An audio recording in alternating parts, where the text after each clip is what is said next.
Livers. Welcome to another edition here of Writers Drinking Whiskey Open Bar Live. And today we're going to be talking nature, or as I had intended to say before I distracted myself, was this is the only show on the internet that stumbles into the wild and stumbles out of it smelling like liquor and bad decisions. So I fumbled it, but I stuck with it. My persistence is what this show and writing is all about. So I want to get into introducing everyone, but it's a fun bit here because I'm all about the bits because I'm a child of the '80s. Rather than just doing your standard biography, because you can find that below. I do have them all linked there, as well as everyone's episode that's been on the show. If anyone's watching is interested, wants to check it out. I like to have fun with the introductions, so I have a little game that I'm going to remind myself of what it is. So what I want to do is go through everyone and yes, you guys answer what is the strangest experience you've ever had in the wild. So I think then let's start with, and I have monikers for everyone because I have lots of free time, and this is what I do instead of writing is I come up with monikers for folks coming on the show. So let's start with my dear Professor Charles Hood. So he may write ugly nature, but there's nothing ugly about him. Hood, what is your strangest experience in nature? So I went to the South Pole, only to get there I was at another base, McMurdo, and it wasn't clear that I'd be allocated a space on the plane and blah, blah, blah. So suddenly I find myself at the South Pole. I haven't done any preparation. I've taken my Diamox because the South Pole is actually at 10,000 feet above sea level because of the depth of the ice. But I didn't actually do my homework because I didn't think I was going because at this other base. So I show up at the South Pole and I'm wandering around. And honest to God, y'all, they have a frisbee golf course at the South Pole. Oh, really? Like, this is like, I was thinking, am I tripping out or what's going on? So there you go. Oh, I have another one, real quick. Okay, So of course. I'm in the military-run vehicle being taken from the science base to the airfield on my way to the South Pole, and there was an emperor penguin on the ice, all by itself, away from the ocean, away from its mates, just there, like this strange like a sentinel is hanging out. Yeah, and of course I want a picture, and this is a big deal. For those of you who aren't bird watchers, like it's expensive to see one, like $60,000 to go see an emperor penguin. Oh my God. They're not in the regular. You don't just see one where you see regular penguins. So Sure. I'm with the other scientists in the back of the military vehicle and we're pounding on the bulletproof glass to the driver. Stop! Emperor penguin! And the fucker wouldn't stop. And it turns out we get there to the airfield, which is just frozen ice. It's just made on the ice. It's not like there's any structures there. And we're like, why didn't you stop? He goes, my orders were to take you to the airfield. Okay, no emperor penguins allowed. That's the end of my nature story.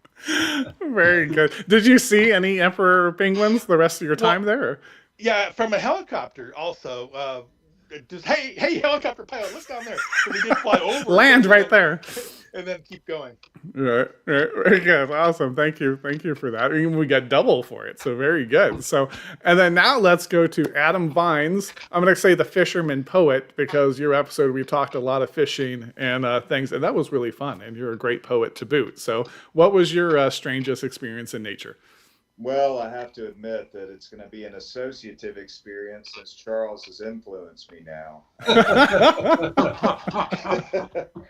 So it's going to be something bizarre that happened in Antarctica when I was there in 2014, and then something extraordinary that happened. We went to the Chinese base in Antarctica, and they welcomed us in, and we talked, and we had some drinks there. And then I walk out and I look and I see this huge building in the back, and in English it says table tennis and ping pong. And I know damn well they were probably, making nuclear weapons or something. In English saying that. Don't be, don't think we're doing anything in here. We're going to write it in English for you. Well, that's where the hole is, where you go in and you get into the underground world there. And then the next day, we were going to a Delhi penguin rookery, and humpback whales started coming up, and they started bubble feeding the krill, and they stayed around us for about an hour around the Zodiac, and they were coming up and looking at us with that big eye, and then that slow fluke that would come up, and I tried to talk myself into believing that they were just intrigued with me as I was with them, but I know that's bullshit. There must have been a high concentration of krill there for them to abide me anyway. Right. Well, do we want to swallow this guy, or like you keep seeing that? Internet has its weird trends, and one of the trends now is the whale swallowing people things that keep popping up. So they spit them out. Yeah, they don't want anything to do with them. We taste bad, and they can't filter us anyway. Yeah, very good, very good. Awesome. So then let's move over to Michael Branch. And I'm just going to steal from your review because it's still my favorite line that's been on the show is, if Thoreau drank more whiskey, and I'm going to add, and ranted on the hill, he'd be named Michael Branch. Mike, what was your strangest experience in the wild? That is my favorite blurb of all time, by the way. I stand by it. So, well, I don't know, man. I didn't go to Antarctica, so apparently, I'm not allowed to tell stories here. You and me both, buddy. You and me. Well, as most of you guys know, I'm a desert writer and a desert rat. But the story that popped into my mind was from a past life when I was living down in the Everglades, and I used to spend a lot of time wading around in the sloughs down there. And Fakahatchee Strand, which is near Big Cypress and the Everglades, is a really beautiful swamp, and there's no way to experience it except to just get in it, so you get in and wade. And one day I was wading through the swamp, and water was getting a little bit deeper, and I thought, well, I'll probably pass through this cut pretty soon and start to come out again. But it was getting deeper, got up to my knees, and then it got up to my waist, and got up to my belly, and when it got up to my shoulders, I turned around and I was looking right at an alligator. And my first thought was, well, alligators don't want to eat humans, and I'm a big old human. This guy isn't going to want me. And I had the water up to my shoulders and realized all he sees is my head. I look just like a duck to him. And in that moment where I realized that all my humanness was not doing me any good because I just had my duck head floating there on the surface of the water. Maybe that's what drove me to the desert where I've now been for the rest of my life. That was a weird experience. Right. Well, you made it alive, and that's all that counts. I'm here to drink and think with you. Very good. Awesome. And then last but certainly not least, we have John Lane, and I'm going to say from the paddle to the page, because you wrote from the paddle to the sea. And I'm not that clever, but I worked it in somehow. John, what was your strangest experience in the wild? Well, it doesn't include a river, unfortunately. About 7 or 8 years ago, I started writing a book about coyotes coming into the South, called Coyote Settles the South. And I was reading a book about coyotes, a natural history book about coyotes, actually by a Canadian. And there was a footnote in the back that said that in the 1960s there'd been this coyote in Kentucky that had eluded capture for a year and a half and had killed 300 sheep and all this stuff. No coyotes anywhere except this one. And there were stories about it, running to the edge of a cliff and jumping off. I mean, just something right out of Mark Twain.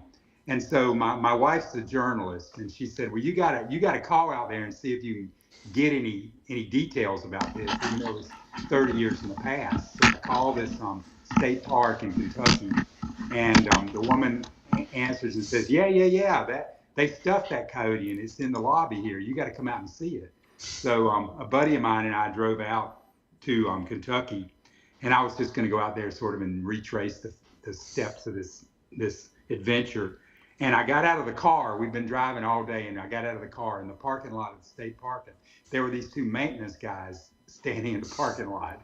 And I started talking to them, and I told them this story, and they said, yeah, we killed that coyote. We're the ones who killed it. I said, 30 years ago? And they said, yeah, it was us. And then the guy goes home and gets this rusty old trap and brings it back and gives it to me and says, this is the trap we finally caught the coyote in. And it just showed me that there's good stories even in footnotes. Any academic knows that. Yeah, I believe it. That's funny. I mean, I grew up. I moved to, I think in Hood, you're still in Palmdale, right? Correct. Correct. Okay. So we moved there. I think I was 7. It was like right before my 7th birthday. So I did most of my growing up in Palmdale. So the Coyotes, I mean, every time, and actually in my city, I go ride my bike, and we're on the foothills here now on the other side of the San Gabriel Mountains. And then, I ride my bike, and you see the Coyotes skirting around. Oh, I think we might have lost John. But you see the Coyotes skirting around, and then they just, then they come and. The idea of being afraid of the Coyotes or to think anything of them never even crosses my mind. Like the idea that they could do. I mean, I worry about the little dogs, I guess, but the rest of it, it's like, it's a mangy coyote. And the desert ones tend to not be too giant. Coyote, not coyotes. So. Well, I'm a strange mix. I was born in West Virginia, and my family's all Western Pennsylvania, West Virginia. So I say buggy. I say yens half the time. People think I'm utterly insane, but that's when you run the sweeper. You don't use a vacuum. It's pop and not soda. And then I have West Coast things. So I'm a man with no home exactly. Anywho, enough about me. Let's get into the topic for today. So, as all of your writers, I don't know. I know there's different terms these days, like eco writers and nature writers. I think there's a few other ones that I'm forgetting. But as writers that have a strong presence of nature in your work, I thought this would be really fun and not a topic people talk about a whole bunch. So, what I wanted to start with, though, because what interests me the most generally is kind of the why of things. And so before we get into any hows, like how to write nature, things like that, I wanted to get into why is, and I'm going to just use nature term just kind of broadly for the sake of the conversation, but why is nature writing important, and what is it to each of you why is it important to each of you, specifically? So, and anyone wants to jump in, feel free to jump in. And so you're all academics. That's why no one jumped in. You've all spent too much time as Tweety academics. So as the guy that's too drunk to deal with that, Hood, why don't you start us? No, I do think nature is our birthright, and I think too few people now feel invited to come into nature. I used to teach at a community college, and I would bring a telescope out because we have owls on campus, and people would be afraid of the great horned owl looking through the telescope, like it's going to attack them, and like it's looking at me and like, really? First of all, do you think I would take you out where you're going to get eaten? Tenure doesn't protect me from that, y'all. But second of all, like how discontinuous is your nature experience? You think that the owl in the tree is not a magnificent gift of God, but instead is something to be afraid of or threatened by. So I do see myself as having to be a bit of an advocate or proselytizing here on behalf of what is everybody's birthright, the ability to enter into and enjoy and partake in nature. And it doesn't really cost any money, typically. I mean, obviously, you've got to get there, wherever there is. Right. Yeah, and is that okay? So I get it. I was going to ask you your particular. What got you? I think we talked about it a little bit when our 101. But what got you kind of started with? Was it just that wanting to proselytize it, or was there a deeper individual meaning? There's a whole long backstory, and I won't bore your folks with it, but I ended up doing a bird book as like a gift from my publisher because they turned down my architecture book. I spent so much time on my architecture book at their encouragement, and then they're like, yeah, go to hell, this is a stupid book. Like, oh, my little feelings are so hurt. Oh my goodness, you crushed me down. And they go, all right, fine, what else can you do, buddy? Like, well, I can do a bird book. And they go, all right, we like birds, that's fine. And then I said, well, I actually want to write a mammal book. So I got a 2-book deal out of that, out of the fail. I still want to do the architecture, a people's guide to the architecture of Los Angeles. It was going to be the first Taco Bell. It was going to be the first African-American fire station. And I said, the word Frank Gehry is never going to appear in my book. Not the high-end fancy pants postmodernism, but regular, suburbia. What makes a suburban house interesting as an architectural space? So that's a book I still want to write. I've got a nice pitch for it. And any publisher, Angel City Press, if you're listening, I'll do it for you. Right. Well, you can go to the first In and Out, right? Anyone that's actually the first In and Out I think is right down the road from me, if I remember right. Yeah, it's on your side of the hill with the cross palm trees. Yeah. Oops, dropping things on the ground here. All right, so moving on. Adam, you want to take us from there? Sure. I mean, I can't remember a time when I wasn't in nature. I grew up in a family of hunters and fishers, and As my dad used to say, we spawned in the Warrior River and we still got a little piece of crawdad tail attached to us. And I kind of feel that way. So when I was 5, 6 years old, I remember going to first grade and carrying my little Zebco 202 and putting it under the bridge of the Cahaba River. And on the way home, when I'd walk home, I'd fish and wade and get my butt kicked because I'd get my school clothes all muddy. And it got to the point where I would just strip down to my skivvies and wade in so I wouldn't mess up my clothes. So I was the naked fishing boy at one time. That'll be your new moniker on anytime you're on the show, the Naked Fisher Boy. It's naked. It's naked. Naked. I'm sorry, you're right. Yeah, but and then I continued to spend all of my time, all of my free time in the natural world, either camping or paddling or hiking. And got my first job cutting a cemetery when I was 12 years old, a family cemetery. So even my working life was there, and started a landscaping business when I was 19 years old and did that for nearly 20 years. And so I was out when I wasn't cutting grass or planting plants or, monkeying a tree, cutting down trees. I was out doing other things. And so it's just been such an integral part of my life that I don't try to write nature writing, but even if I'm, enclosed in some indoor space, the person's always looking outside at the bird feeder or looking outside at the white oak or thinking about the acorn drop or something like that. Yeah, sure. And I think I think that it's my responsibility to be a steward, and being a steward is not just out there, doing things physically, but it's also writing about it. It's also teaching about it. It's also, I had this group of students I used to take out, and we called it Poetry Boot Camp. And we would go down to my property on the river, and we would, I'd teach them how to find fat wood, and we'd split wood, and we would put out trot lines and drop lines, and they'd fish, and we'd cook the catfish, and at night we'd illegally spotlight rabbits and bring a rabbit in and eat. It was build your own primitive shelter. It was, it was part of the deal. I can't do it anymore because the liability. Behind my chair just kind of looked the other way, but there's too much at stake now, so I had to kind of pull that out. Right. Very good. Awesome. Thank you for that. Experiential learning in its earliest phases. Right. Amen. And I think I love, two other things. I want to actually come back to the steward conversation, but I love the idea of experiential learning, because I feel like it's so lost now, right? It's like, the kids stay inside. And, I remember wandering the desert, especially back when I was growing up. Palmdale was growing a lot. Palmdale and Las Vegas were like the fastest growing cities in America. You'd always hear like, Palmdale, it's Vegas this year, right?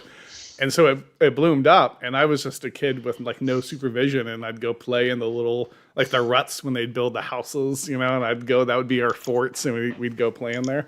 And now the idea that the kids are going to go knock on a friend's house or something and ask their parents if Johnny can come play, or just go wander off to the stream and fish and stuff is less and less, it seems, every year. But if I wasn't out of the house on Saturday morning at 6:30 in the morning, my daddy had me up under a car pulling an engine and rebuilding it with him. And I didn't want to hand him wrenches and dig those sockets out of the gravel. I was gone, believe me. And that was an encouragement for me to go out and explore. It's a very different world.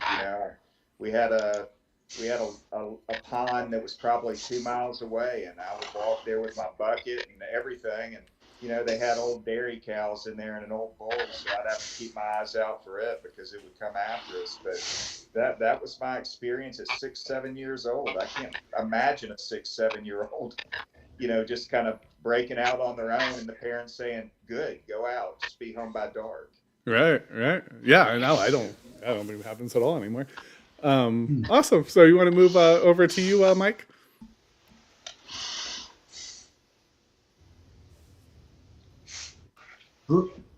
Oh, you there, Mike? I can't. Microphone. Can you hear me now? I can hear you now. Okay, sorry about that. Yeah, I just think that, being immersed in nature and using language are two things that are really distinctive to us as a species. And so for me, the idea of being immersed in the natural world and then wanting to find a way to use language to describe that experience, to celebrate that and share it with other people, that feels really natural to me to do those two things. But, you think about it, as a species, we're not really very good at most things. We're not very strong compared to a lot of animals. We're not very fast. We can't climb stuff. We don't know how to hide. We're pretty worthless, really, in a lot of ways. But two things that we do really well is bipedalism. We do really well walking, and we do really well telling stories. And I just think that, as a species, we're hardwired for narrative, and that the way we tell stories and the way we move through the natural world, at one time, we're really calibrated. And over time, a gulf has kind of opened between those things. And, I don't think nature writers have a job necessarily, but I think part of our calling is to try to help readers close that gap again between how they conceive of stories and how they conceive of their own relationship to the natural world. So to me, it feels less like moving forward and more like trying to recover something that in my day-to-day life, I feel like we've kind of lost. Yeah, sure. Awesome. Thank you for that. You want to take us from there, John? Yeah, my story's a little different. In high school here in Spartanburg, my best friend was a crazy field biologist, and he went to college, same college I went to, and I followed him, and we were on the same hall. And even though I was an English and religion major, anytime he was out in the field, I was with him. And then my mentor in college was not an English professor or a religion professor, but a biology and sociology professor who was an alligator biologist. And so I had these two friends that made me into a research assistant. I would just go with them and do what they told me to do, and so we'd spend weekends and even full summers out. I went to Central America twice on alligator. Oh. Whoa, what's this up?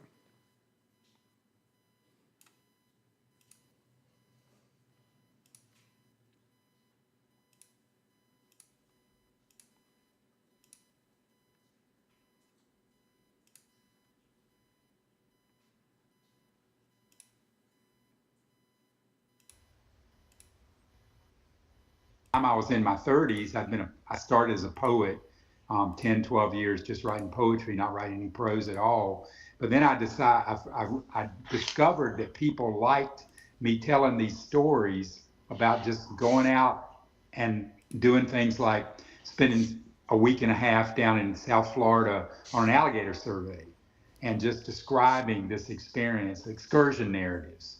And I did 25, 30 years of them now.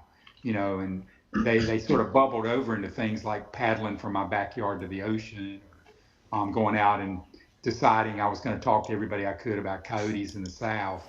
And I never was a hunter or a fisherman, but I was always with people who caught things, but they just caught them and released them.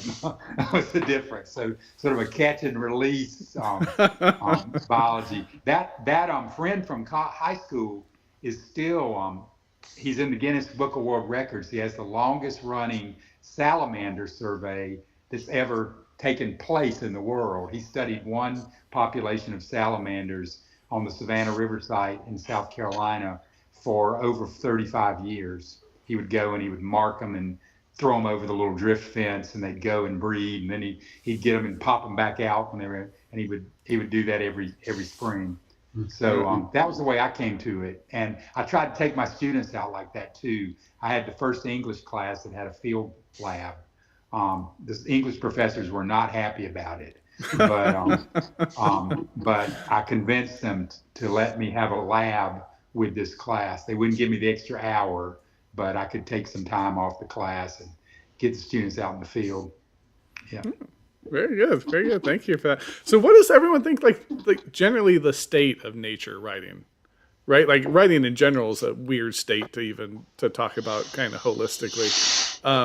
Just on, going back to Thoreau and all these old poets, right? There was, and you guys will know better because my memory's atrophied, but there was even kind of a phase of English or American literature very associated with nature, right? With Thoreau and kind of that group of folks. Where do you think it is kind of today? Like is generally? We're in good shape, to be honest. As people always say, the death of the book. But books are still selling. Bookstores still exist. People still buy books. People still go to events. Right? If I'm doing a book signing, not me personally necessarily, they don't come to see me all that often. But in terms of like the presses I work with, I kind of keep track of who's getting an audience, and some people out there are actually minor superstars in their own little rock star way from Sure. heyday books, and so uh, new books are coming out every year, and they're pretty good. Mm-hmm. Yeah. What about the nature side of it? Or because I mean, there's the different, right? I mean, you have like commercial fiction. You have all there's all the different things. What about writing focused more kind of on the natural aspects of the world? No, that's what I'm referring to. If we Oh, talk okay. about There you go. obviously the popular taxa are still popular, so birds and trees and but Yeah. and they're obviously European reading tastes are different than American reading tastes, but there is there's a brand new field guide about dragonflies, for example, dragonflies in North America. So there is a definite enough of a market that publishers are willing to make these books happen. I don't Sure. know if all the books are paying back their costs of printing them, but Right. it's a good time to be a nature writer. Right. Well, and it might even be counterintuitively the fact that people go out into nature less.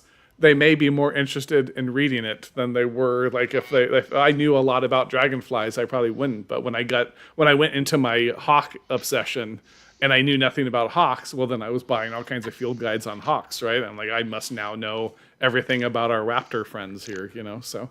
There may be a sensibility that overlaps. If you like nature, you also like books. And you also listen to NPR, and you also drive a nice, a car that's ecologically sensible. Sure, right. Overlapping Venn diagrams. I think it's important to say here, I mean, everybody I think would agree, it's a small genre. I mean, we're not talking a huge, it's kind of like poetry. I mean, there are a lot of avid readers of poetry in the world, but it's not a huge readership. And natural history writing and nature writing is a small but passionate reading group. But I think it's still pretty strong. I really do. Mm-hmm. Yeah, good. Adam, Mike, either of you guys have similar opinions, different opinions? Yeah, I mean, I would just no. Sorry, go ahead, Adam. I was just going to say, I think it's important, and it's something that I've been talking to scientists about. I'm close friends with a polar biologist who had 30 tours in Antarctica and studied soft sponges and corals. And he decided after he became a full professor to start writing books, because as a biologist, he gets no credit. He couldn't have gotten tenure just writing books. But he had a true calling to write about ecological concerns. Climate change was something that he was highly interested in. Antarctica, that is the canary in the coal mine. And so he came to me, and he'd written 300 articles in Nature, Science. He's the foremost polar biologist probably in the world. But he wanted to be able to write to a general population. I think it's more important, and I think that it's our charge as writing professors too, to make sure that it's interdisciplinary, that we reach out to students in the sciences and say, instead of just writing papers, let's write op-eds. Instead of just writing op-eds, let's write articles for glossies. You're going to have a much wider readership than the 50 other scientists who are interested in goldfish optics. Right. And you're not going to let the other journalists take your facts and figures, your acumen, and get it wrong, or just kind of gloss over the importance of what your research was. So Jim McClintock, who's the scientist I'm talking about, he wrote a book called Lost Antarctica, and I helped him through all of it. He didn't understand metaphor. He'd always written in the passive voice. He didn't. When I would say, "Tell me a story," he'd tell me a story, and I'd say, "That's where you start right there." And he'd go, "Oh, I didn't think that was important." I'm like, "Are you kidding me?" People coming up through the ice and worried about a leopard seal, taking them out. And you had to have people watching them, and but you're still talking about the impact of going beneath the ice. And that has more biodiversity than the Great Barrier Reef, and no one knows that. They don't know the colors that are underneath there. So I think that nature writing with E.O. Wilson was wonderful. He can write about ants and be a bestseller, and he's a fantastic writer too. You have a writer write about blue crabs and be a, New York Times bestseller. I think that, it's about becoming a good writer to write about the subject that you know so well. So what I'm hoping is that scientists in this grave environment that we live in realize that we've got to speak to the people. We can't allow people to take our research and then do whatever they're going to do with it. We saw what people did with the cigarette industry, and they're doing the same damn thing with the fossil fuel industry. It's the same people, the same platforms, and the same twisting of material. Wow. One other thing I would say is, in poetry anyway, though John knows and y'all know it's a very small corner that doesn't make any money, but there are a lot of poets writing about ecological concerns right now. There are a lot of books coming out that are about ecological concerns, even books about Antarctica, where people go to McMurdo and they have a residency there and they write about it. So these residencies that I take in the middle of the natural world because I'm more comfortable there. Sure. And I can see the inside environment of where I live from the outside environment, pretend that I don't have these thumbs and this hamster, and that, maybe I'm a part of it a little bit, even though I feel completely dislocated, even though my intelligence says that I know them from the inside out. Mm-hmm. Sure. No, thanks for that. That's a lot of great points. Mike, you want to take it from there? Yeah, I mean, I just love what Adam is saying about this. And I also really like that Adam is turning our attention to the audience too. I think sometimes we think of creative or literary writing being, primarily an exercise in expressing feelings, and that's fine. But, if you're a person who takes environmental concerns seriously, you got to think about your writing as a form of service, as a form of communication, a form of recruitment, a form of inspiration.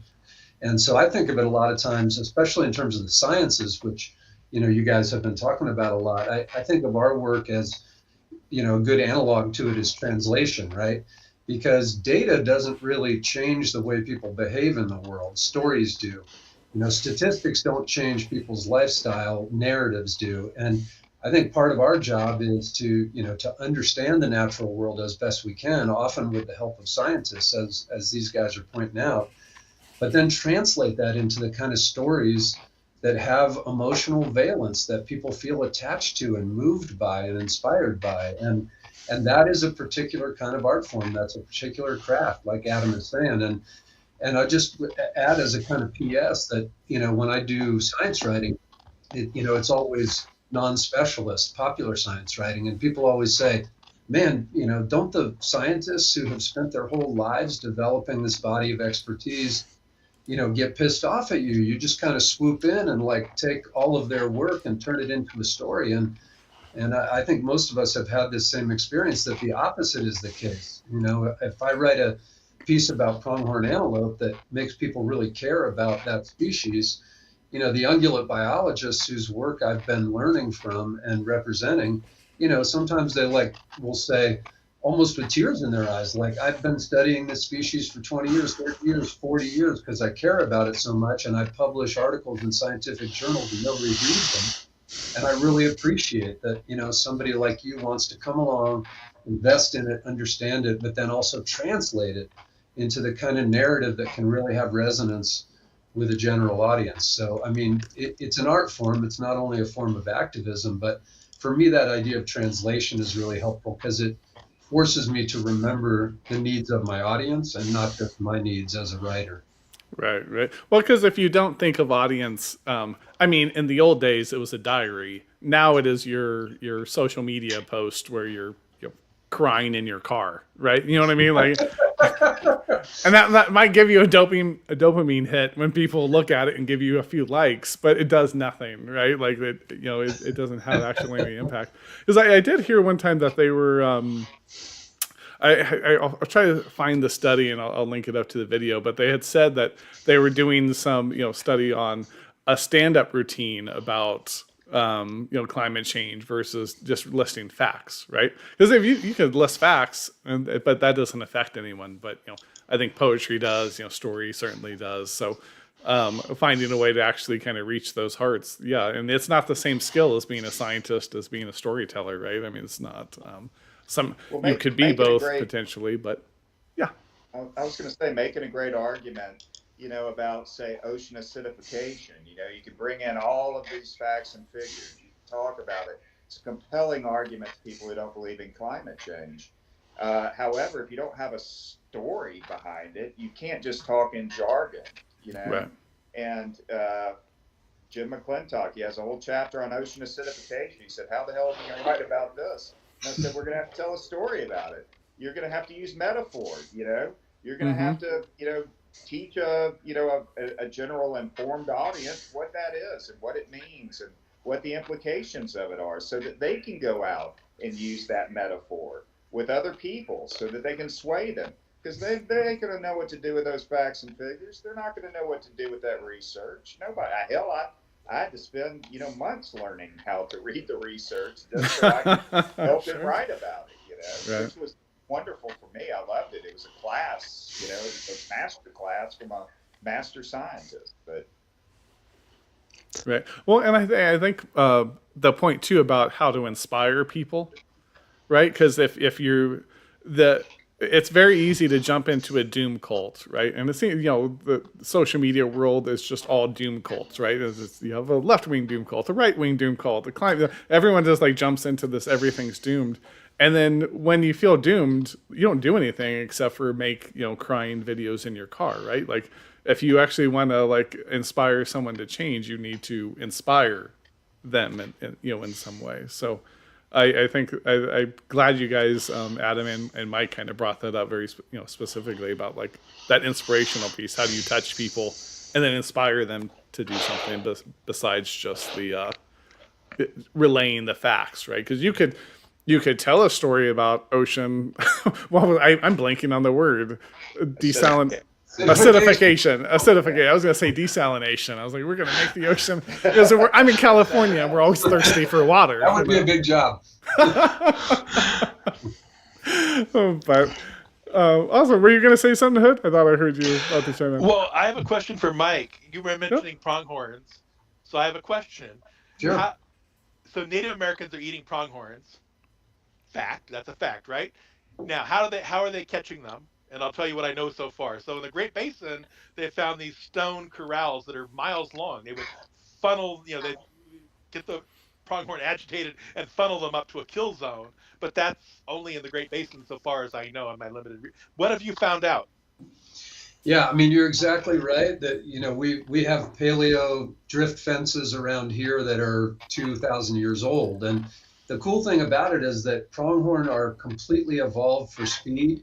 So other ungulates like deer that'll jump over a fence, for example, pronghorn are built completely for speed. So their bones are very thin, almost hollow like a bird's bone. And it means that they're super light, which is what allows them to run 60 miles an hour. But because those bones are so delicate, they won't jump over a fence because they know that they will shatter those cannon bones, essentially their elongated wrist bones in their arms if they do. So the way we fence out here is with a barbless strand on the bottom, and we raise it up higher than we would normally, and pronghorn will they'll shinny under it. But the way pronghorn were hunted by indigenous people here, which in my area is Washoe, Paiute, and Shoshone people, was exactly as you described, Charles. It was these drift fences that were only about 2 feet high. But again, the key is that any other mammal would jump right over it, but a pronghorn won't jump. So these drift fences would be about a half mile wide at their mouth. And over the course of about a half mile, they would funnel and funnel and funnel down. And once the pronghorn were driven into that by indigenous hunters, they would rather run into a funnel than jump over a fence or a wall that's even a couple feet high. So that's primarily how they were hunted. These days, indigenous hunters will still bow hunt them from cover, but it's really challenging. In the book I'm working on now, I'm working with a lot of Shoshone elders, and they bow hunt pronghorn, and I've been trying to learn about how they do it because it's really really challenging. I just wanted to add one quick PS too to what all of you guys were saying is thinking about the needs of our audience and talking about how do you inspire people with stories. And I would just say, without bragging on any of us, that I do think one of the weaknesses of nature writing in the last 10 years or so, 15 years, has been that so many of the books we write, for reasons that are really understandable, of course, but are either so angry or so depressing that it's really difficult for audiences to get attached to those stories. So I've been experimenting a lot with humor writing. That's not the only alternative. There are plenty of others, but I think as we think about the needs of our audience, it might be interesting for us to think about or talk about together, like how do we share our grief at what we're losing without putting our audience in a position where they're so bummed out that they become paralyzed. Right. Because people need to be entertained and engaged to be brought into a topic, and we don't want to trivialize it, but at the same time, I worry that we're driving too many people away by crafting a genre just around pain. Sure. And I need to say, because as you said that, it dawned on me where I heard about that study about a stand-up routine. And that was when me and you talked, and I guess we're going on like a year, and I drink a lot. But you're the one who actually said that to me. So to give proper credit here, I don't want to steal it from you. But now I was like, oh, that's right. Mike told me that. That's why that information trickled into my porous, whiskey-soaked brain. So. Yeah, I mean, and even in the last year since we talked, there's been some really cool social science research where they essentially expose audiences to the same information about global climate change, but they do it either through a lecture or through a stand-up routine. And then they measure, what do people remember? How do they feel about it? Are they going to make any change in their life as a result? And, so far, the findings of those studies are pretty demonstrably pointing toward, and again, I'm not evangelizing for humor specifically, but like, we got to find a way to just get out of a doom mode and a data mode and get into a narrative mode and an engagement mode and make people want to be part of the story. Sure. Yeah. Well, and I think that's one of the tools, right? Yeah, that's a great example, Adam. Yeah, Bill Bryson's A Walk in the Woods is a wonderful example of, just a hilarious novel that was a bestseller. Yep. It kind of tricked people into reading about the natural world and, taking a trip down the Appalachian Trail. Yep. Very good. Anyone else have any thoughts about that? Because I guess humor is certainly one tool to it, right? But to Mike's question about what are the other ways to kind of get to the narrative, or even the poetic, right? What I think a lot, and I think because my first love really is short stories, and part of the reason I love short stories is that anyone writing short stories nowadays isn't trying to make money, because you're not making money, right? And poetry's kind of the same. Like, maybe, right? Like, you might, but you're really not. Like, most short story writers, most poets are doing it for the love of it, right? They need tenure. They're doing it because they have to. They're trying to make assistant professor. Trying to make a. Well, that's funny though. That's a great point. Thank you for pointing that out. Actually, because if you're in academia, right, there's that aspect of it too. You need the what's the term? You guys know, publish or perish. Publish or perish. Yeah, right. So what are the other alternatives besides humor? That I'd still like to do more with. I've got a lot of friends. I'm not a hunter or a fisherman, but when I did this Coyote Settles the South book, I knew that I didn't want to do an us and them narrative. I didn't want to come up with this narrative that tried to explain to the world that it was okay that this apex predator was coming into the South and killing everybody's pets and all the wildlife, all the livestock and everything, and only go out and interview the guy down at the Savannah River site who's got the coyote he takes into classrooms and tries to explain this to. I wanted to interview the coyote haters and the coyote lovers. And I wanted to try to write these chapters in which I don't condemn either side. Maybe the reader, like John McPhee's a good example. You can read John McPhee and you know whose side he's on, although he tries his best to be this objective journalist, but he tries, and I really wanted to try to do that. And there's just not a lot of that going on in the world today. a lot of people writing about I don't know if there's another side to climate change, but there's not a lot. It's a lot of us and them going on in the world right now. Sure. And I really, at least with Coyote Settles the South, I really wanted to write a book that people would read and say, I've never thought about that before. There are only maybe three alternatives to this issue. We gotta admit they're here. We gotta, and then we gotta figure out what our relationship with them is. And sure, your relationship might be kill them all, but that might not be the best way to deal with this issue of having to live with an animal the rest of our lives. Because coyote, the other one is they're here, they're not going away, and we've got to learn to deal with them. That was my thesis in the book, basically. And dealing with them, I had to admit, might mean somebody thinking they can kill their way out of like they tried out west for 100 years. I mean, there are more coyotes today than there were when they started poisoning them, 100 years ago. But that whole trying to get to the middle of that, how do we get past the us and them as environmental writers or nature writers, is a really tough one. And I have some friends who argue with me about this and go, I'm not going over to that other side. I'm not thinking about that other side, And so anyway, that's what I've been struggling with. Right. To answer your question earlier, do we say coyote? That only cowboys, like universally everyone says coyote, and then the Spanish pronunciation coyote would mean the human smugglers, the traffickers. But coyote is what everyone says, except for ranch hands in the American West say coyote. And what I can't explain is why everyone says rodeo, but the fancy shopping street in Beverly Hills is Rodeo. Rodeo Drive. And where that came from in the mix of Spanish and English, I can't. Right. And everyone knows that too. People come visit LA and they're going to Rodeo Drive. They don't say rodeo. I'm going to Rodeo. But everywhere else, it's a rodeo. Right. Ain't my first rodeo. Right.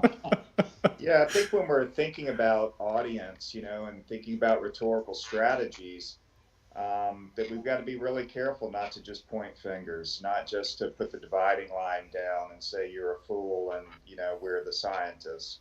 When I was helping Jim with his book, we were talking about the last chapter where he was going to have to wrap everything up, and I said you can't be polemical. You can't be this. You can't do that. We've got to think about a strategy that shows them something empirically that's been done before that worked. So we talked about the hole in the ozone layer and how the whole world came together, and that was a successful way that we combated climate change. It was something that we could do. It was plausible, and it happened. And instead of just saying, if we get 1 more degree hotter, we're done for, and I think that we're really going to have to take that at heart as rhetoricians who are trying to prove a point to someone who doesn't want to hear that point. That's our that's our concession right there. Yeah. Sure. Well, and actually, because I knew at some point we would end up with climate change, right? Just talking nature. But so that was actually one of the things I wanted to get to is there is a bit of writing to a hostile audience, right? And so transitioning a little bit to the how of it here is how do you do that, right? Because if people that already are on board and like, okay, and I joke that I'm a radical centrist just because I'm too irreverent and iconoclastic to ever agree with any side completely, and that's why I say that. But it's pretty clear, right? The climate changes. No one's going to doubt that the climate changes over time. That's logical silence. I think all of the science points to the climate is changing right now, and we have some impact over it. And even what people argue it over it is you get to one side and they go, "Wow, we have no impact. It's just sun, And then we have some, or regardless, if there's some amount that we can control, right? That's what we want to control. Like that's the entire life. Our entire life is I have this meager bit of control. How do I best do that? Because I could walk outside and someone could do a drive-by tomorrow, right, or whatever random thing. So there's the aspect of how do you write to people that just that are already on that other side that are going to disagree with you, because the people that agree with you is just an echo chamber, right? You could scream into it or not. How do you get those other people over onto your side? And so not just climate, just I guess just generally, knowing that I have, 4 excellent, writers and poets with me. How do you do that? Like, what are the kind of the methods you can use to get people over to your side when they first, if they see, oh, Michael Branch is writing this, that's that jackalope guy. Jackalopes aren't real. I can't trust him at all. How do you get them over, to maybe not completely transition, but how do you start that transition? I'll go first. And, when I was a young poet 400 years ago, one of the things that people said a great deal in classes besides show and don't tell was, if you want to send a message, use a telegraph. That if you want to write a poem, write a great poem, but don't write a poem trying to send a message. And I don't think it's any different today. I mean, I think climate change I know it has seeped in as an issue or a subject of many of my friends' poems. But the best climate change poems are just damn good poems. I mean, it has nothing to do with bringing anybody over to our side. It's like you sit there, like Elizabeth Bradfield writes great poems, and you read it, and it would have been a great poem 50 years ago. It's like Annie Dillard said one time. Somebody asked her when she wrote Pilgrim in Tinker Creek, why did she write this book about this creek in her neighborhood? And she said that she had a hungry mind. This is a paraphrase, but she had a hungry mind, and all she was doing was looking for something to wrap it around. And that creek happened to be there. She's not a nature writer. She just wanted something. And I think that's good advice. I mean, to just try to write a damn good book. I mean, write good sentences, and Lord knows I fail enough at that. I mean, but you got to write good sentences. You got to come up with original metaphors. You got to show and not tell. And if you do that, you might bring some people along. I think it's know about that's not finding the generally right accepted today, but I think it's about finding the right language too. Gary Snyder, whom I've always loved, and I started reading very, very early on. I enjoy his prose just as much, and he has a wonderful essay called Tawny Grammar, where he talks about language of ecological understanding, and he talks about the stratigraphy of rocks, and the bark patterns on particular trees, and the way that we can describe those, and the way that we describe those is both having surface empirical detail, but beneath the surface we have those kind of figurative underbellies where these, and then the human dynamics, the natural dynamics. We're not trying to use the pathetic fallacy or anything, but it's just that those tensions that we see in nature are reflective of the tensions that we have. And Thoreau said that he didn't trust poets because they went into nature with expectation, trying to find the revelations. He's right. He said, I want to follow the hunter in. I want to follow the logger. I want to follow those people in because they know it intuitively, or as intuitively as we can as human beings. And they are the ones who need to speak about nature. They are the ones who aren't going in and trying to romanticize it. And I think you're completely right, John. When you try to write a poem about ecological concerns, you're going to absolutely ruin it. I mean, it's just like an illusion. If you know the illusion and you're trying to embed it in a poem, it's going to be awful. But it's when it almost instinctually goes in. It's when it becomes organic and it comes in. And I think that people, when they read those poems, they leave with that mood or that feeling or that atmosphere, and they don't feel preached to. And they want to, I would hope, go out and pay closer attention to the natural world instead of closer attention to pictures of whatever meme they're looking at on their phone. At least that's my hope anyway. Mm-hmm. Mm-hmm. Yeah, I got a couple thoughts that pick up on that. One is just quickly, as a nature writer, or excuse me, as a humor writer, one of the techniques that I depend on most regularly is self-deprecation. If I can make fun of myself first, then that fear that I'm going to be condescending or preachy or polemical gets dissipated. And when I do live gigs, I can always feel the tension in the room disappear, because it's kind of like, oh, here comes this dude with a beard and long hair. He's going to tell me how I'm supposed to be living. And if I begin with my own, absurdities and reservations and inconsistencies, that lets them see that I'm not going to force something programmatic on them, that I'm actually more interested in exploring some of these inconsistencies. So, that helps a lot. And then at least out here in the Intermountain West, the other thing that helps a lot is just making sure that your audience understands that you love the land before they start hearing you say what you think everybody should do. So, I have to work with ranchers and miners and other folks, but ranchers in particular, environmentalists have almost always framed them as the enemy out here where I am. And often we disagree about methods and we disagree about land use practices, and there's a lot of tension. But if you start not from, why are you doing this terrible, exploitative, selfish thing? And instead start from, look, I know you love this land and I do too. And let's start from that, because we have that in common. And if we can respect that in each other, then we can work toward other things. And I know that sounds kind of mushy and idealistic, but it really does work out here. Ranchers often look at me as a guy who is very genuine and sincere and caring about a lot of the same things they care about. And if we can get there first, then even if we disagree about means, often we can find ways to collaborate. Right. Amen. Thank Mike, you for that. I was just going to hold something up. Just to back up what you say, but I was going to interview some ranchers in Texas.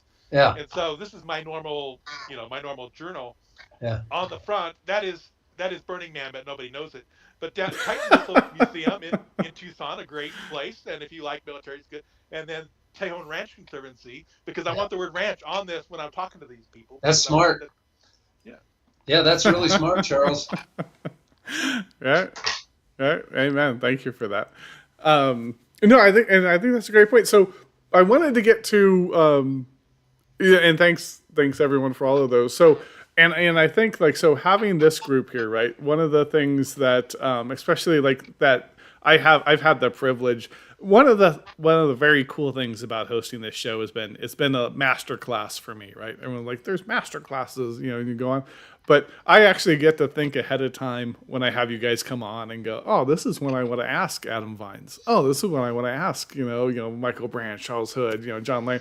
This is I see what you guys do, and you do what you're great at. And then I get to ask questions, and so that's fun. And then I get to kind of see where it goes and follow it along a little bit too. And so one of the things that all four of you, I think, have really in spades is kind of a unique way of approaching it, right? Because there is and especially some of the older stuff, just to be I always say I play the fool on the show because it was the part I was born to play.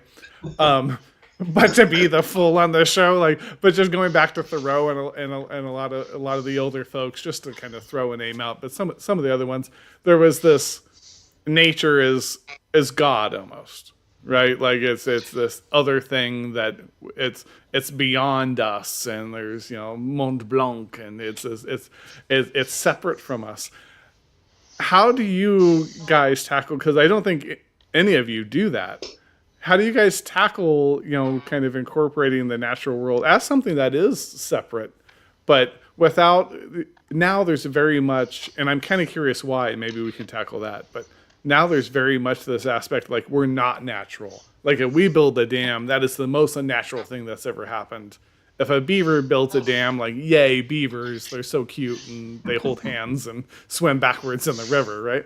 So how do you guys do it, with that right about nature that still is the natural world, doesn't personify it exactly, but still leaves a place for us as part of it? I rambled and no one heard me. I was on mute the entire time. I think this idea of it being separate from us, and with me, one of the things that's become more and more important to me, I'm retired. I retired 5 years ago, and I kind of, in a weird way, gave up I don't know why it left me when I retired, but I gave up sort of this idea that I needed to push myself out there as much with publishing and stuff. I still publish, but I'm not driven the way I was when I was a college professor. Maybe it was that, I mean, it wasn't the publish and perish stuff because I got tenure a long time ago, but I just I don't care anymore. I don't care about that world anymore. I don't go to AWP. I don't go to ASLE, the conference Mike and I went to a lot. What I do though is I go out into the 1,200 acre preserve that's just downstream from our house every day. And I walk the same trail almost every day. Sometimes it's a 6 mile walk, sometimes it's just a mile walk, but every day I'm walking through the same territory. And I come back, and the first thing I do, and it's one of the biggest pieces of writing I do now, is I write for 20 minutes or 30 minutes about what I saw, almost note taking and data collecting. Um, about nearby nature, not really beautiful writing or anything, but that's become one of the most important things to me. And I don't know what I'm going to do with it. I'm going to try to leave it somewhere to someone, but I want somebody to notice 25 years ago that I took 450 walks in this one place. I mean, maybe that's my connection back to Thoreau. I don't know, but Sure. that is more important to me now than the trips to Wyoming used to be, Right. or the trips out. It's more important for me to get out there into that preserve than it is. I'm still traveling, but the importance has flipped in some way. Sure. Well, so it was John Muir, right? That did all the trails and John Muir Lane and everything. And I think Mike, you did the walking around just your area too, right? Yeah, Mike's big time into this. Yeah, and I mean, one of the things that's great about John Lane's work is, again, we're talking about how do you make this stuff accessible to a general audience. And, you know, the problem with nature writing that's always in an exotic wilderness or that always involves some kind of huge adventure is that it alienates regular readers who, like, you know, they're just going to work, man, and then they're coming home and they're Sure. like, they're not seeing the imperial penguins as they drive to work. Exactly. It doesn't mean we shouldn't go into the wild and tell those stories, but, you know, John is really good at what some people call nearby nature, right? Really good at helping you notice the local, the immediate, the present, because it's really more about engagement and observation than it is exoticism, right? So, but yeah, what Bill's talking about is like, I don't know, 15, 20 years ago, I hurt my back. And when my back finally healed, my wife said, you know, what do you want to do now that your back feels better? And I said, I just want to walk and walk and walk. And so that 1 year, as I was recovering, I just created this totally arbitrary idea that, okay, I'm going to walk 1,000 miles this year within a 10-mile radius of my house. And that's not even 3 miles a day. So we're not talking about massive hikes. But what I learned from that experience, and I've been doing it ever since, and just last year, actually, I ticked over 25,000 miles, which happens to be what it would take to walk around the whole globe. So very good. I walked around the whole earth, but I did it within a 10-mile radius of my house. And what I learned was, you know, it wasn't a huge distance, it wasn't a huge challenge, but it created a completely different habit of mind because I started to learn, like talking about John in his preserve every day, you know, you compel yourself to be immersed, to be engaged, to make observations, and suddenly you're out there in the snow and you're out there in the storm and you're out there in the moonlight, and, you know, you are out there in different cycles of the wildlife's lives, and you're out there in different cycles of your own life. And so, you know, a lot of people hear that and they say like, oh man, that must be the most boring thing in the world to just walk in the same area all the time. And the analogy I always use is like, well, wouldn't that be the same thing as saying, well, I woke up this morning and I got the same wife and the same kids and they're just boring the shit out of me, you know? It's like, no, with people, we say, you know, that shared experience over time cultivates intimacy and it makes our relationships deeper. So why do we always have to like seek something exotic in our engagement with nature? So when, you know, John has several books that in one way or another are about this idea of continuing to circle on the local until you see it from every angle you can. and you're transformed by doing that. And, and I'll just put in a quick, plug and say that one thing that every writer needs is mentorship and inspiration. And I wouldn't be a creative writer without John Lane. So, the friendship is important, but also just the model of his work as somebody who is so hyper attentive to the local in the same way that Dillard or Thoreau were, right? And they were able to open up worlds right in our backyards. And I think, that's something that regular readers can relate to a lot more than a trip to the Amazon. Sure. Yeah, Well, I was just thinking about what you were saying, this idea of local attention, and provincialism, the early ideas of early environmentalism, act local, think global. And that made me think of David Haskell's book, if anyone's ever read that, which, he studied a square meter of land in Sewanee, Tennessee, where he teaches for an entire year. And you would think that'd be the damn most boring thing. He wins a Pulitzer Prize for it, and it is outrageously wonderful, sure. showing the different, what happens in that square meter over a year through the climate changes, through, what it's like in winter, what it's like in summer. And I think that's that kind of tightening the lens that we need to do as writers, and there's a way to do that and write well where people feel that familiar territory, and you're not necessarily transfiguring the mundane. You're not making it exotic beyond what it is, but it's through that living experience that we feel connected to it. And yeah, I mean, I think that if anyone who's watching this, you should pick up that book. The way I described it, if you just described it as a dude looking at, a square meter, a biologist sitting a land for a year, you'd say, oh, no way. Yeah. Right. But when you actually think about it, right, is that, and I've heard different numbers for the number of stories there is, right? But when you really think about it, like most stories are the same story. We're retelling this. Maybe it's I've heard 27, I've heard 5, or whatever the different numbers are. But it's really about what the interest is, right? Like how does it actually affect you? So yeah, you could have one story of a family, and that's that one family, and that could be way more interesting than the story of 1,000 families, right? And in fact, that story of the 1,000 families may be harder to actually get people to bring in and understand and feel that emotive connection. So I did want to transition a little because I forget what the term was you just used a moment ago, Mike, but it always reminded me of, so my favorite, and I don't mean this because Hood, you're not my teacher anymore, and you haven't been. I actually realized before you came on that it was literally a lifetime ago that I've had daughters and I now have grandkids since you were my college professor. So I'm not sucking up when I say this. My favorite. It's a little late for it now, anyway. You are a slow learner. Timing, man. I was never a good student in this regard, but my favorite line about the Antelope Valley. So Palmdale, Lancaster, Antelope Valley for anyone that's not. So Antelope Valley for anyone watching that is not aware is the northernmost reaches of Los Angeles County. So those mountains you see when they do Pasadena and they do the Rose Parade and stuff, and sometimes they show them with snow, sometimes the deeper mountains get snow, but usually the foothills here where I'm at don't get much snow. You go to the other side of those, and so not Palm Springs, where people mistake it, and Palm Springs is like the swanky place people go vacation. There's Palmdale and there's Lancaster. That's the Antelope Valley. That's where I grew up, and where Hood is to this day.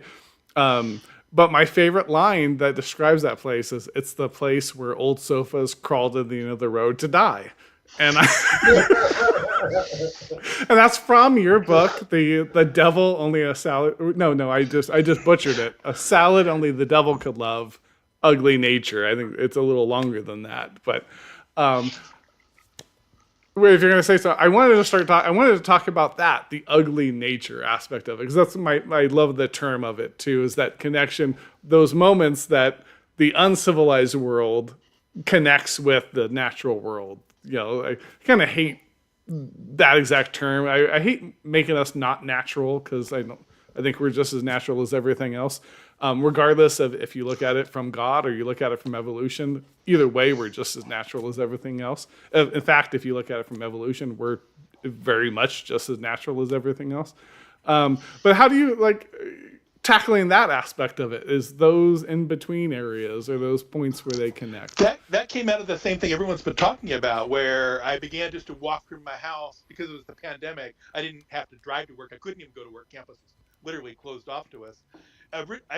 Pandemic started right when I had a project. So John Cheever has a short story, The Swimmer, where a person is swimming pool to pool to pool across the landscape. Oh, it turns out it's all in his mind. He's actually swimming through time at the same time. I was going to walk from work to home, which is 20 miles, and you can actually connect up dirt lots and the canals and actually be in nature the entire. Normally you drive on the streets, so I was going to walk the 20 miles one way and do a piece about that. And then the pandemic happened.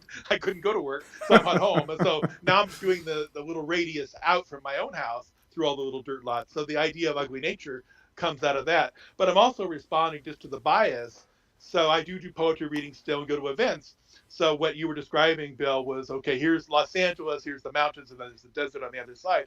And when we go down below, as we call it here on the desert side, we call it going to Los Angeles, going down below. It's like Hades itself.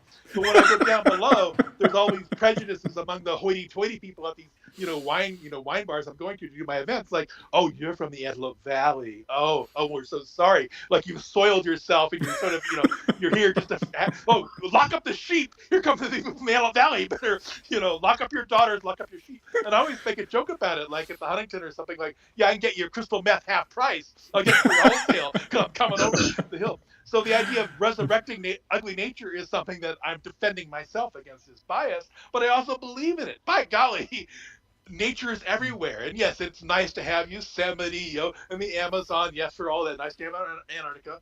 But what about the dirt lot? What about that 1 square meter that we've been talking about? And so I want to be that advocate. And also, it was something that my publisher was willing to publish. The reality is, I can't publish any book I want to publish. I can only publish what they let me publish. So the ugly nature thing was going to be something that Heyday, God bless you, thank you, in Berkeley was going to take. Yeah. I think about that a lot because I'm kind of a specialist in ugly nature in the sense that, first of all, I'm a desert writer, and in Western Civ, the desert has all kinds of negative connotations, right? Sure. That's where people get cast out when they aren't part of the flock anymore. That's where people get punished, where they get tested, where they get exiled. But then on top of that, I live in the Great Basin Desert, which doesn't look like a Sierra Club calendar. It doesn't look like Arches National Park. It's a high, cold desert. And most people, because they've been conditioned to this kind of Western romantic landscape aesthetic, see it as completely barren and ugly. And, if people drive from, say, Salt Lake to Reno and you ask them, like, what was your prevailing, transformative thought during your journey? They'll say, I was just thinking, I hope my effing car doesn't break down because it's a hellish wasteland and there's nothing out there. Well, this is my home landscape. This is what I write about. So for me, like Charles was saying, my starting point is trying to write about a landscape that I know my readers involuntarily, spontaneously feel is not aesthetically attractive, even though I think it's literally the most beautiful landscape on earth. So the fact that I start from that handicap, really helps me as a writer because I can't say, oh, I'm writing about El Capitan or, Bridal Veil Falls and everybody's like, yeah, coolest thing I've ever seen. It's like, no, I'm writing about this shit where you were scared your car was going to break down and I need to find a way to change your mind about it. But, the starting point for me is to say that places are like people. If we get in the habit of saying that some are more important or more beautiful than others, then that leads us down a really dangerous road. And so that this is also the redemptive value of the local, right? Is to make the point that a landscape doesn't have to be conventionally picturesque or grandiose to be important. If Adam's students are, eating catfish that they caught by the fire on that riverbank, they're immersed in a place and their relationship with that place is a lot more important than whether the place is universally acknowledged to be spectacular. So I think about this a lot just because I like to write about landscapes and also species. I've written a lot about rattlesnakes, scorpions, pack rats, species that people either Don't forget fear the or dislike. jackalope. Jackalope, of course. Yeah, they're ubiquitous.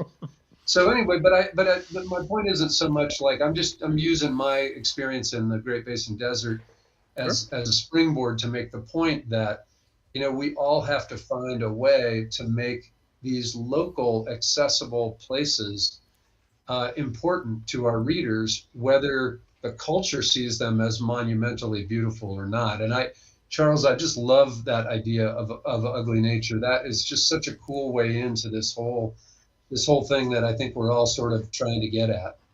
The other thing I'm an advocate for are introduced birds and introduced species more generally. I don't know if any of you know the expression NIB, no introduced birds, and people keep a bird watching list and it's got X number of species on it, but it's NIB. They don't count starling, pigeon. It's like, really?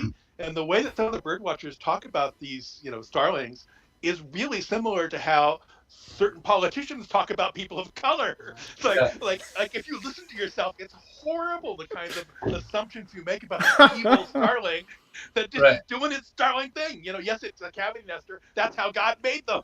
Right. They didn't ask to come here. They were released here. So they're going to be cavity nesters. Like, deal with it. And meanwhile, of course, if a starling were truly wild, like if one blew over from Europe, people would drive 1,000 miles to see a starling because they're so cool looking. Yeah. Yeah. Well, it is really interesting what we think of natural versus not natural, right? Like in the San Gabriel Valley, and Hood, correct me if I say this wrong, because you're my local person that I know. But one day, so I'm dating my wife at the time, so the lovely Claire, as I say on the show, and she loves that moniker, by the way. But I'm dating the lovely Claire. I walk out of her house. We're in the San Gabriel, so the San Gabriel's 10 miles outside of Los Angeles, if that. But I walk out in the morning because I'm going to go to work, and there's parrots lining the electrical wire. I'm like, there's parrots out here. She's like, there's no parrots. I'm like, seriously, there's parrots. I'm looking at parrots right here. And she's like, no. And finally I get her to look at them, and there's parrots. And she's like, there's parrots. There's like 16 parrots. And I look it up, and it turns out in the San Gabriel Valley where we're at is people released parrots at some point. And then it turned out to be a great breeding place for them. And now there's parrots. And so now I walk outside, I'll go take the trash out, and you'll hear this awful screeching because it's not like they're singing. They didn't learn Beyonce and go over me singing, some beautiful song. They're like, "Rah!" And I look at my there's our local parrots that were released here. But I think they feel very natural to here. Like they don't feel invasive. They feel like they should be here. And they're here to stay.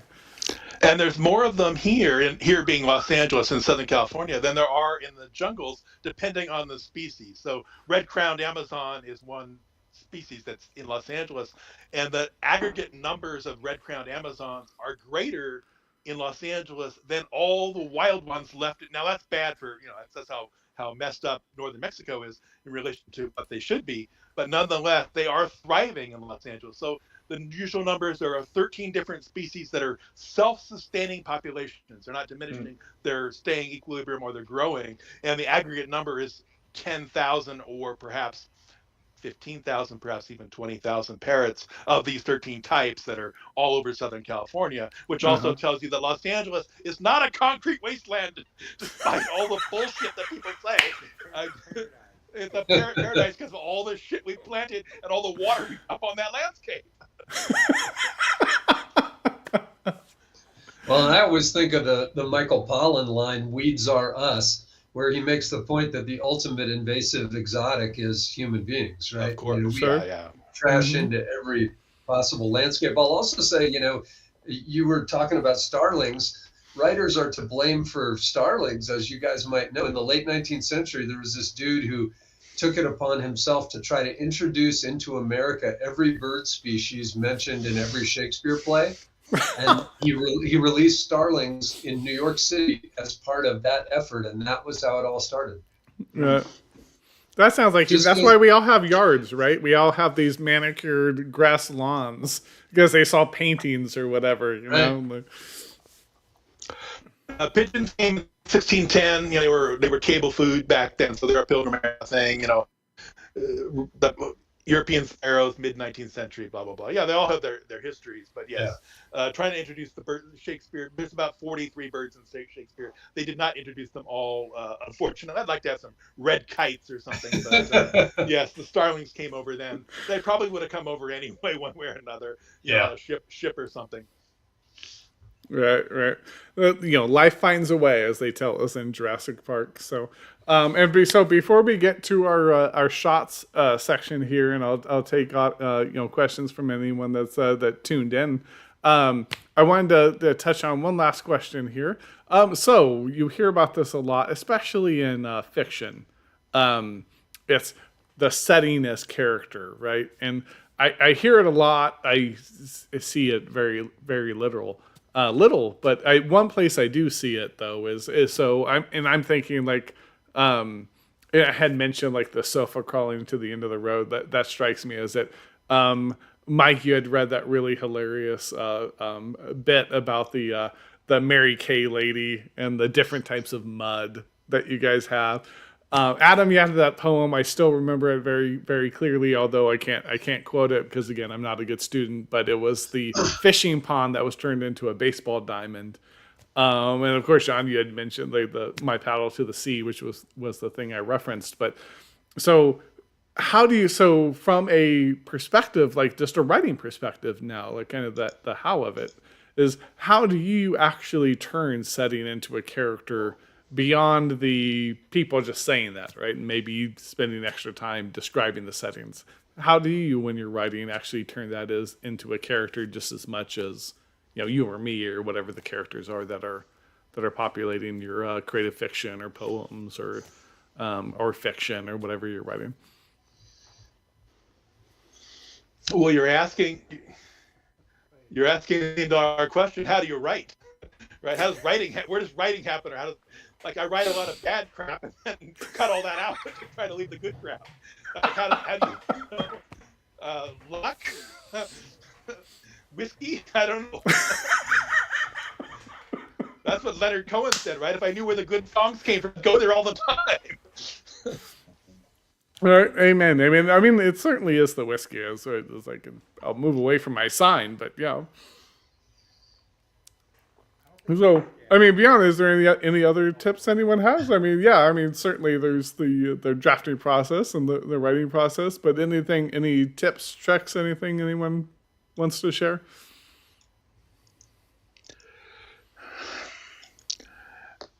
I don't know. I think there's a craftsmanship to good writing that we don't like to talk about, but really you sit down and you actually decide this doesn't work. I have to make something else happen on this page. As much as I love it and I spent so much time writing it, I have to admit, okay, it's got to go. It just doesn't work. And I have to be honest with myself, or I've got to find someone who will be honest with me, which is actually can be hard to do. Although luckily I have a few friends I have a piece of journal I'll hold up where someone actually wrote in my journal. He says, "Give me your journal." And he says, "This is shit." And he made me hold it up. And I have a picture of me holding it up. So if you get an honest friend, great. Otherwise, you've got to be that self-honest friend and say, you know what? As much as I love it, it doesn't work. Right. Or you have to be a self-deprecating, bastard like me. I just hate everything. So everyone was like, "This is good," I'm like, "Yeah, this sucks," and I have to keep going on. You can't say it sucks if it doesn't suck, though, right? You have to be able to tell this part's working. Why is it working? How can I make the rest connect up with it? And so I need a transition here, or whatever it's going to be. Mm-hmm. It makes me a little nervous to talk about nature as a character, and I think that if I really wrote toward that, I would utterly destroy it. George Lakoff, who's a fantastic linguist and philosopher, talks about metaphor in terms of conflict. So you've got, man versus technology, man versus nature, man versus man. And those are those underpinnings like the hero's journey, that we have these archetypes and we kind of build on them. So I think of it more as how it creates a conceit through a piece, how it creates this, again, an underlayment. It creates a mood, an atmosphere, but to think of it as a character would be counterproductive for me. It comes in too naturally It's, as Whitman said, if you want to find me in 400 years, look under look under your feet, and you're going to see that democratic green that I talk about. From afar, it looks like one perfect lawn, but when you get on your hands and your knees, you see the 50 weeds that are growing out of it. And yeah, I've read a lot of criticism and a lot of scholarship that talk about, nature as character. I just don't buy it. I think a good writer isn't writing toward that, and that's an imposition to say so, unless they've done something almost cartoonish and brought nature alive, and in that way, I'm going to be turned off by it also. So I'm an old curmudgeon. Well, I think there was a book where, and I'm blanking on it, but it was all about the tree's perspective or something. I didn't read it. I just kind of vaguely heard about it, but I get what you mean. That's partially why I didn't read it, because then when it was like, it's from the tree's perspective, it seemed a little cartoonish, and I wasn't too interested. But I think it's a really valid point, and it's why. So when I host the regular show, I talk so little about writing craft, right? Although one of my missions with trying to do this was I really wanted to capture those bar conversations and actually to build a community around it, right? So that's it's hard to do that if I only meet you with you guys once ever, right? So it's like I want to actually have you guys come on and then like come on again, like do things. I'm starting to branch out and start doing these live and having people come on live and doing a bunch of stuff. So there's always that danger with, and I'm sorry I'm letting John on here as I talk. Back on. But there's always that danger of thinking too far into what you're writing. And I don't know. I hate the general idea of writing rules, but there is that concept of what works, right? Like no matter what you do, if it works, it is by definition, it works, right? It worked for a reader that, and maybe a master readers. That's the end of it. What does that mean to you guys? So like when you say something works, if you had to try to wrap that into some kind of definition, so if a poem works or creative nonfiction, fiction, whatever it might be, what that kind of nebulous idea of works, what does that mean?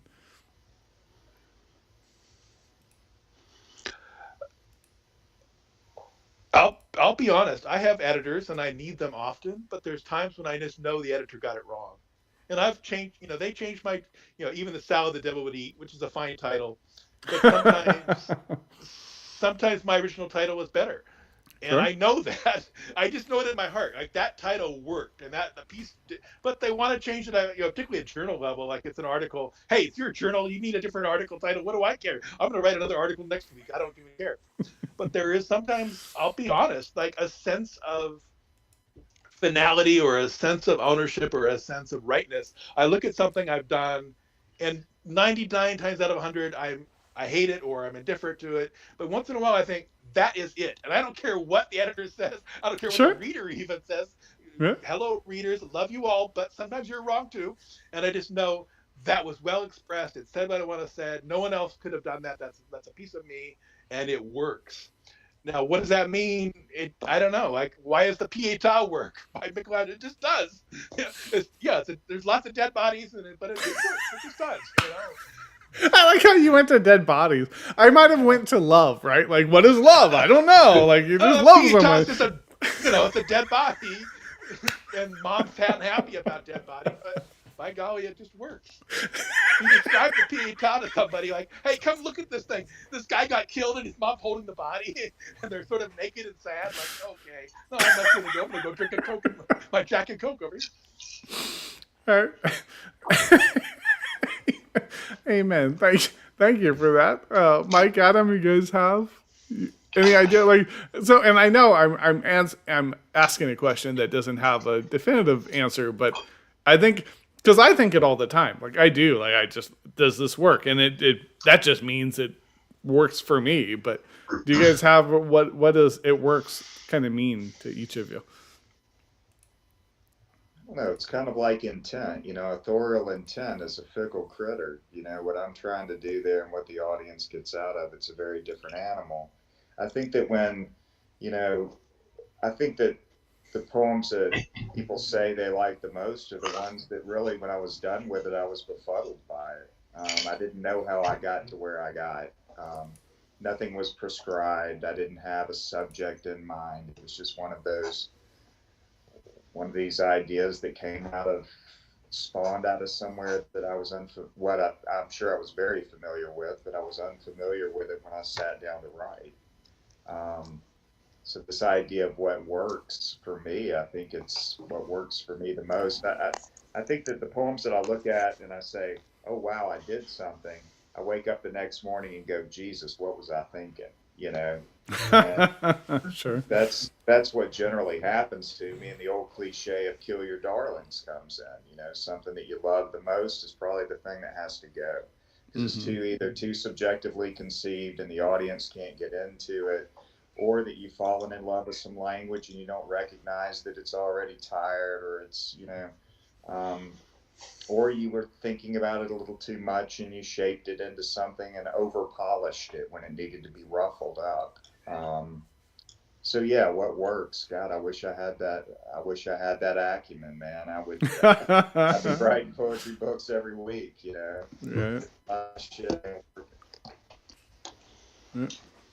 I just find it so mystifying and abstract to try to figure out what works. And I think Charles is right. You got to have good friends and good editors. And I will say that the one exception to that rule for me, and it's good. This is going to sound kind of mercenary and reductive, but with humor writing, and I do a lot of public events, and the reason I do it is that's where I learn what works.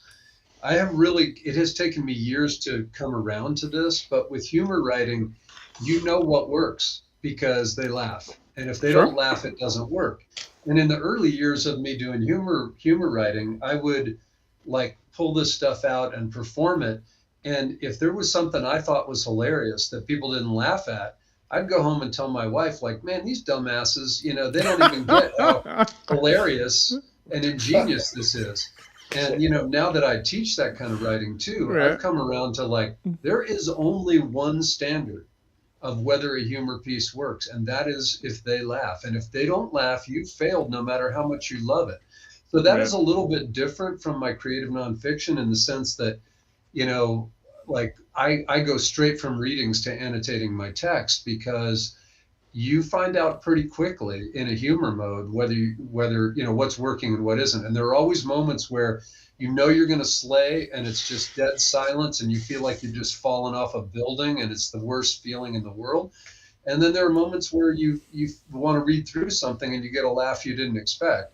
So you take that feedback and you edit from it and you build it in, and it's a recursive process. And you do that enough times, eventually you can get something to demonstrably work. If your goal is laughter, then you got to get laughter to be able to know that it works. But for most writing, I think it's an absolute mystery. It's an absolute mystery, and that's part of what I think keeps us coming back. Is it's a problem that can't ever be solved, but it's sure fun to work on. Right. Amen. And I think that points out really beautifully that the role of so stand-up comedians do this all the time, right?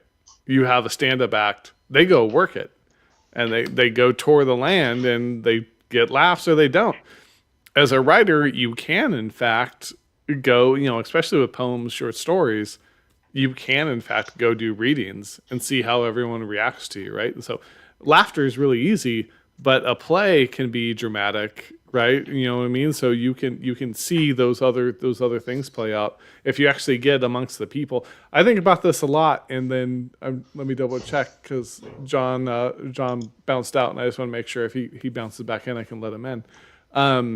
But it's kind of being amongst the people, right? Is that when with the world changing, we AI, whatever, quantum computers, all the different things that are happening. I think a lot is what can I do that the robots can't, right? And because I'm a simpleton, I say robots, right? Or I'll go, overlords or whatever, right? But what can I do that they can't? I can actually go out and talk to you. I can go shake your hand. I can give you a hug. I can do something in front of you that's distinctly human, and we can experience that together. And I can fall on my face in front of you, which I do, but I love it because I love karaoke, and I will fall on my face because I have no musical talent. So, but I will tear the house down with my no musical talent. But I can do that, and we can like experience that together, and that's something that the robots can't do. But there's that. I think if you take your work there, you can actually get a sense for it too. But I mean, I know it's nebulous, but it's always fun to kind of ask. Those are actually questions that are fun for me to ask because then you have to figure out like when there's no right answer, right? I like the questions where there's no right answer. I don't like math. So there's a right answer. That's not that interesting, So awesome. So John is double checking for John. So anywho, so thanks so much, guys. So I like to end these shows with and I don't know. So I started doing this about a year ago. I don't know if everyone's doing it. I like to do rapid fire questions. I call them shots because I'm an alcoholic and everything. I have a bar behind me and a giant. Oh, I think John's joining us. Let me let him back in. So they're rapid fire questions. Anyone that, you back with us, John? Yep. Very good. So, and let me make sure your volume is turned back up with us. Yep, there we go. So I want to end this. So we'll do rapid fire questions. We'll just go around the horn. It's just fun. And anyone watching, if you have any questions, chat them over. I'll fill them in, and they can even take over the shots if you guys have anything. So rapid fire questions. I'm going to start with you, Mike, because the first one is dedicated to you. So, Mary Kay, legitimate business or excuse to get drunk and drive around in a caddy? Exactly.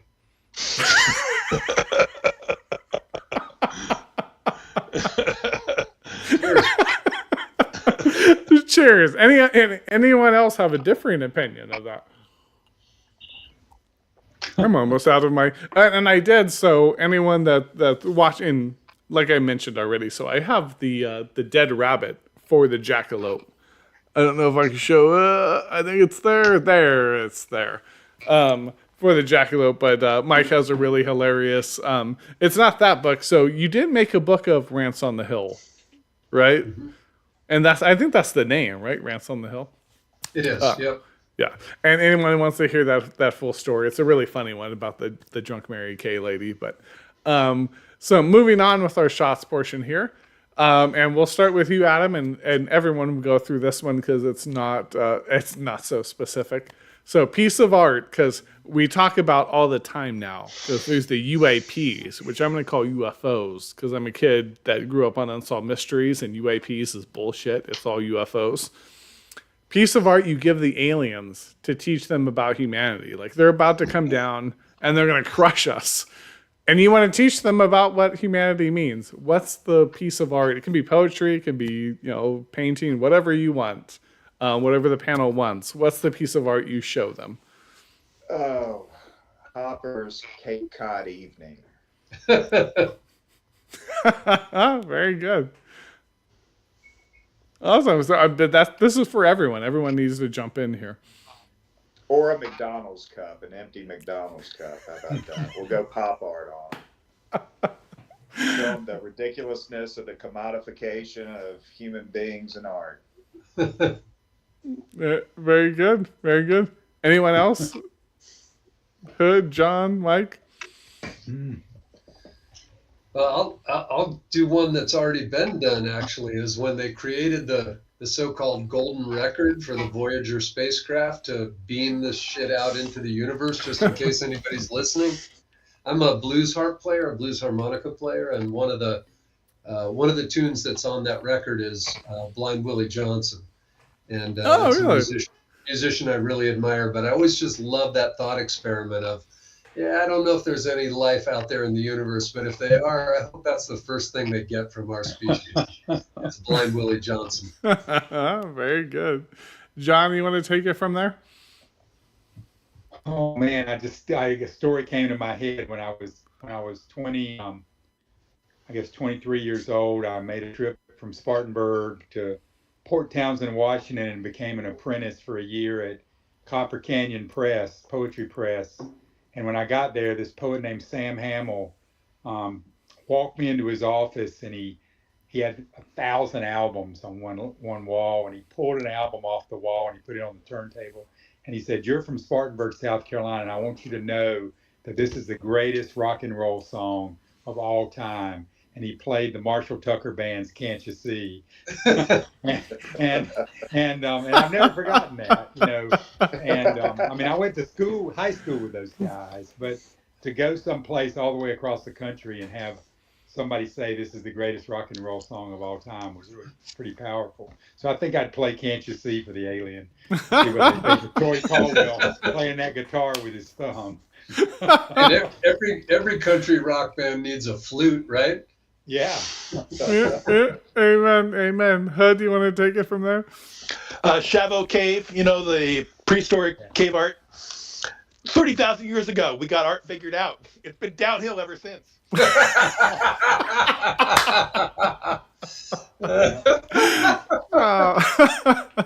Amen. All right. So, more serious on this end. So, when you go through hard times, whatever they might be, self-doubt, self-pity, like, actual hard things happen. How do you work your way out of it? Kind of get back to things. So, maybe we'll go in inverse order here. Hood, do you want to start us? Oh, it's so cliche, but if I just go spend some time in the sun, in nature, like it gets me less effed up. What can I say? I need to go get recentered. I need to get out of the house, and I just need to go do something that's not about the computer, and not about relationships, and not about food and bills and all that stuff. I just need to go for a little walk or go sit somewhere. All right. Amen. Thank you for that. John, you want to go from there? For whatever reason, I've always trusted that things are going to change. If things are good, they're going to get bad. If things are bad, they're going to get good. But they're going to change. I've always trusted in change, and so that's how I do it. I just know it's going to be different in a day or a week. It's so far I haven't gotten into this thing where it stays the same. I mean, that's life, right? I mean, that's the coming, thing you can guarantee. Yeah. Awesome. Thank you for that. Mike, you want to take us? Well, I mentioned blues music. That helps in hard times. But the main thing for me is walking. I have to walk every single day. And if I don't, I can't process, I can't think, I can't create. So, everybody needs to figure out what their practice is. But for me, it's walking. Right. Amen. Thank you for that. And Adam, we're back to you. Yeah, usually when I get in the slump, it's because I haven't been exercising. So I'll go for a trail run. I'll, go for a hike. I'll just go out in my yard and, figure out what needs to be clipped, what needs to be transplanted, what needs to be moved. And that always seems to get me in a much better place. But generally, when I am down, it's because I've been sedentary. So sure. Just getting the body moving is what gets me going. Right. Amen. And what's funny is I thought about this earlier when I was, I have a few questions, I rolled them through, but one of the things that tends to get me out of a funk is actually just focusing on other people. I have kids, I have a wife, I have all these things, and it's like if I just take the me out of it and go, okay, what can I do for someone else today? And then at the end of it, because we're weird creatures that altruism actually makes us feel better, that I take a moment and I go, okay, I do things for other people, and that tends to get me out of my funk. So although I like the workouts and the getting out and everything else too, because I think there is that mind body kind of aspect to that, or mind soul kind of aspect to that, certainly. So also, last one. Coltrane's a Love Supreme. That helps. Yeah. And the Michael Harper poem called that also. A Love Supreme. There's a Michael F. Harper poem. Yeah, he's a great jazz poet. He loves to reference jazz. Amen. Awesome. So last one here for our shots, and if anyone, I'm double checking before I let it go. So last question here for our shots, and this is the harder question I like to ask writers because they struggle with this one. If you were to give yourself a lifetime achievement award, what would it be? And let's go in reverse order again here. So Adam, we're starting with you. Oh, jeez. And lifetime you're a writer and Southern, so I've just tortured you asking you this question. Oh God, I'd like to be the best crappie fisherman in the state of Alabama. How about that? That's my lifetime. If that makes sense. I'm not sure what you're really asking. No, I mean, so the lifetime you've lived, like what's the award you're getting out of it? Oh God, I don't know. I can't. You've done great things. I am positive of it in the approximately 2.5 hours we've spent together. Sure. Go to someone else. I can't think of awards. I don't even know what an award is. Hell, give me a participation trophy. Participated in the human experience. How about that? I'm no better than anybody else. I participated in the human experience and didn't go through despair every day. Yeah, amen. Awesome. Thank you. The fact that you did not despair actually is worthy of an award. Michael, you want to take us from there? I don't know, man. Stubbornness, maybe. Just not giving up. I mean, writing, especially if you're trying to interact with the publishing industry at all, it can be a demoralizing thing. And to try to keep your focus on what matters the most to you, and keep that as true north on your compass while you're dealing with all the horse shit. I don't do it that well, but I'd like to think that I try as hard as anybody else. How about that? Sure. No, thank you. And part of the reason I like to ask this question, so if you ask writers what they're great at, and they could be the greatest, and you'll get a few that are egotistical, like anything else, but you tend to get that, like, oh my God, we don't talk about that. And I'm like I said, I grew up, mostly in like Palmdale area. We moved around a little, but my family is a West Virginia, Western Pennsylvania. Like the idea of saying you're good at anything is not like you don't do this, You're good at coal mining, yes. We're good at dealing with coal lung, is what my family's been good at historically. But I think it's part of is growing, right? Like is kind of going, okay, you know what? I am good at something, right? So, and it's interesting just to kind of think it through. So, John, I know you're Southern and you're feeling the same pain I am, but you had a little more time. What is your Lifetime Achievement Award? Oh, wait. I turned something down. Oh, I'm sorry. Can you say that again, John? I had turned the volume down a little. I wasn't a very good professor in that I wasn't a very hard grader.